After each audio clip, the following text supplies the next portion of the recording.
வெனிசுலாவின் பல்வேறு மாகாணங்கள் மீது அமெரிக்கா தாக்குதல் நிகழ்த்தி வருகிறது. இந்த தாக்குதலுக்கு பல்வேறு நாடுகளும் கண்டனங்களை பதிவு செய்து வருகின்றன. ஈரான், ரஷ்யா உள்ளிட்ட நாடுகள் இந்த தாக்குதலை மிகவும் கண்டித்திருக்கின்றன.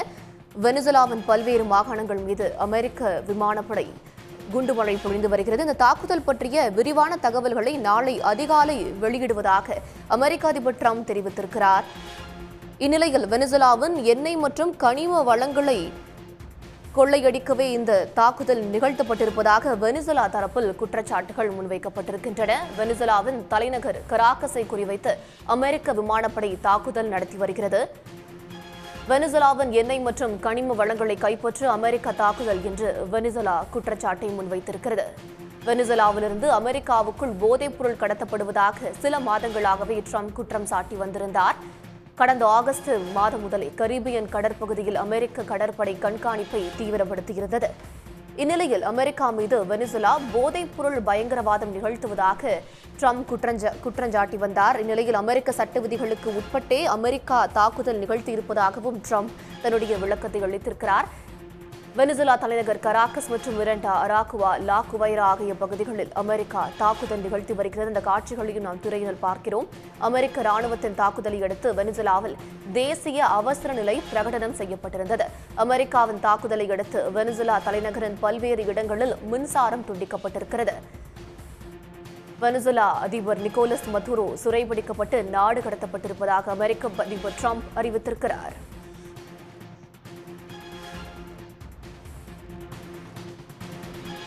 இது பற்றிய கருத்துக்களை நம்மிடம் பகிர்ந்து கொள்வதற்காக வரலாற்று பேராசிரியர் திரு பெர்னார்ட் டி சுவாமி இணைகிறார்.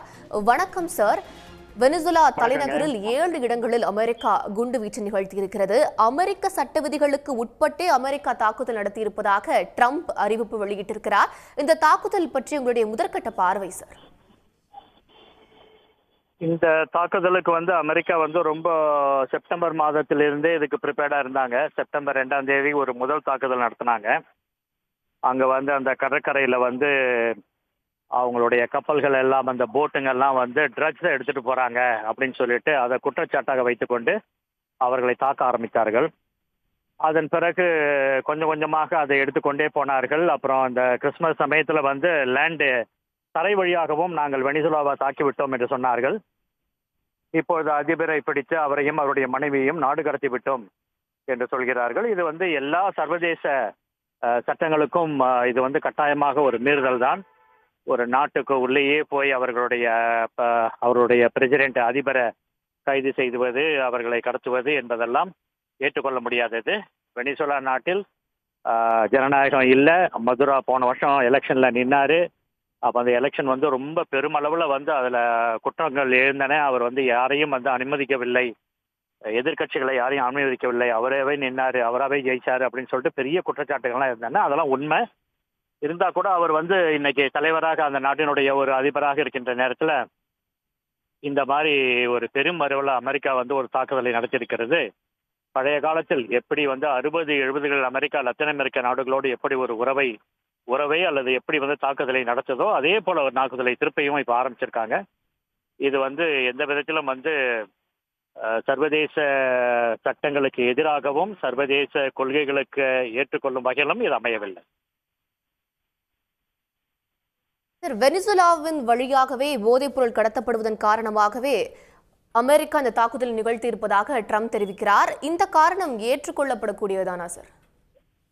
இது அவர் என்ன சொல்றாருன்னு சொன்னா, அவருடைய குற்றச்சாட்டு, ட்ரம்புடைய குற்றச்சாட்டு என்னன்னா, இவர் மதுரோ வெனிசுலா நாட்டுல அங்க இருக்கக்கூடிய சிறைகளில் இருக்கக்கூடிய கைதிகளை எல்லாம் தப்பி ஓட வைத்து விட்டார். அந்த சிறை கைதிகள் எல்லாமே இந்த மாதிரி ட்ரக் இதுக்காக இது பண்ணவங்க தான், குற்றம் சாட்டப்பட்டவங்க தான். அந்த மாதிரி அவங்கள சிறைச்சாலைகளிலிருந்து அவங்களை விடுவித்தவங்களை எல்லாம் அவர் அமெரிக்காவுக்கு உள்ள கொண்டு வர்றாரு. இவங்கெல்லாம் அமெரிக்காவுக்கு ஒரு பெரும் அளவுல ஒரு இதை ஏற்படுத்துவாங்க, சட்டம் ஒழுங்கை பாதுகாப்பதில் இவங்க நம்மளுக்கு ரொம்ப எதிராக இருப்பார்கள் அப்படின்னு சொல்றதான் அவர் சொல்றார். அதே போல ஆயில் பணம், வெனிசுலாவுக்கு ஆயில் மூலமா தான் நிறைய பணம் வருது, எண்ணெய் மூலமாக.